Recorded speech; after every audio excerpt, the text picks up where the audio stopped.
पंचसखा यात्रा एकाडेमी 24तम ओडिशा प्रतिभा सम्मान महोत्सव महासमारोह अनुष्ठित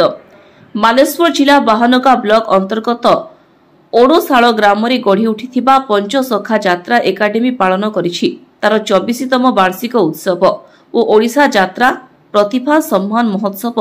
गतकाली गोपालपुर स्थित सत्यभामा कल्याण मंडपठारे आयोजित होइथिबा कार्यक्रम को मुख्य अतिथि दैतारी पंडा उद्घाटन करिथिबा बेले यात्रा अभिनेता लोकनाथ लेंका और शरद महापात्रଙ୍କ भली बहु मान्यगण्य व्यक्ति मंचासीन होई निजर अभिभाषण रखिथिले। सभा शेष यात्रा कलाकार रसराज मणिभद्र विश्वाल, कॉमेडी किंग दया, वर्षियान यात्रा कलाकार राजेंद्र पति, केदार नायक,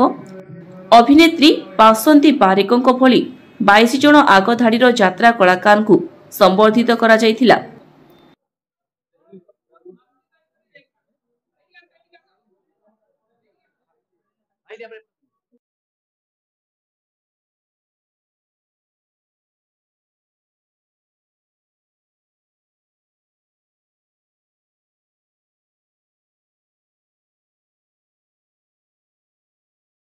सब दर्शक मान को जय जगन्नाथ जय गुरु।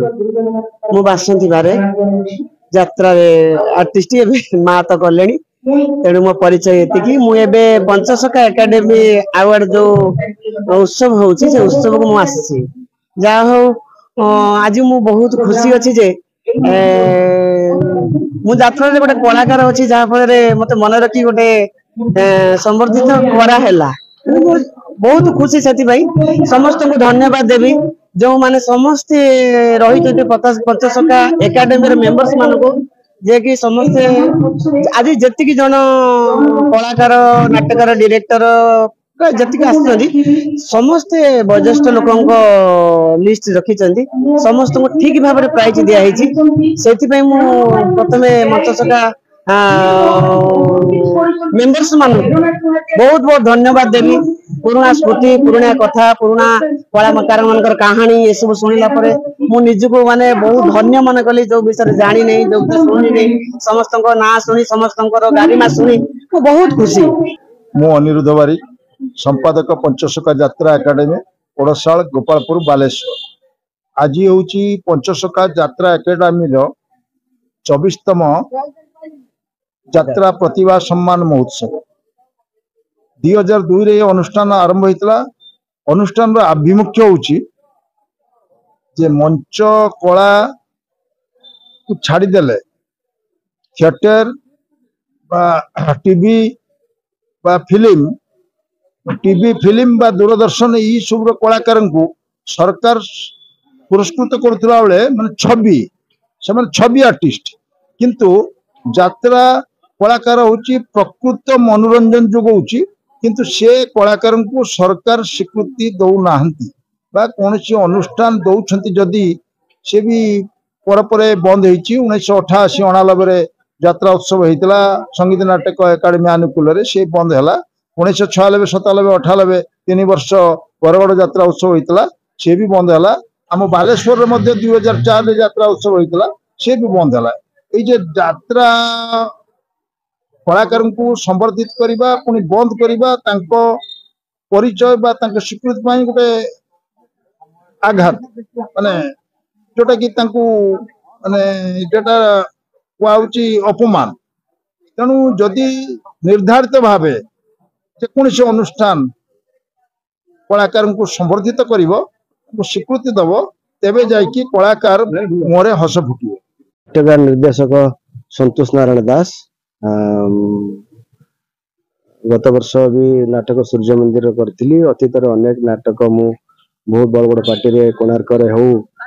पार्वती रे हो तुलसी रे हो सब नाटक करी विशेषकर बाघा जतिन बाजे झी को छुगामना ईस्टर्न मीडिया रे मदर इंडिया कोणार्क रे ठीक कांदिका मना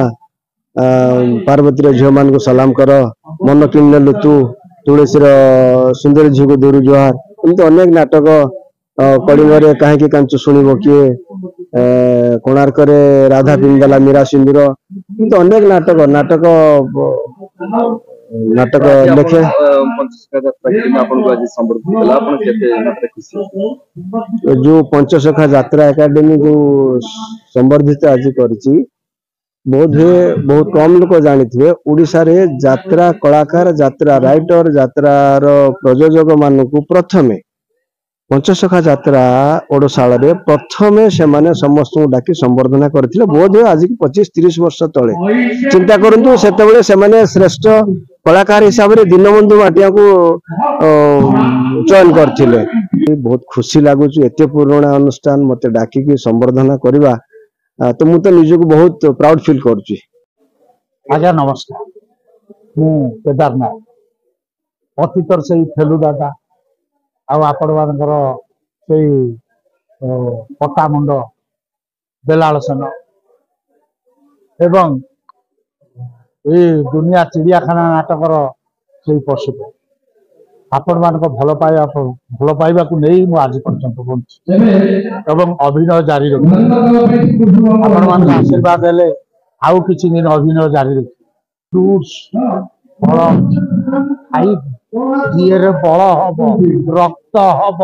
मु आसुची रहिला रहिला रहिला तो धन मु आसुची घन पंचसखा यात्रा एकाडेमी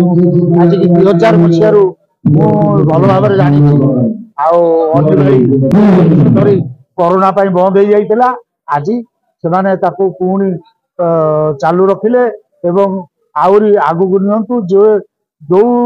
अनुष्ठान केवल यात्रा कलाकार को सम्मानित करे सी हूँ पंचसखा यात्रा एकाडेमी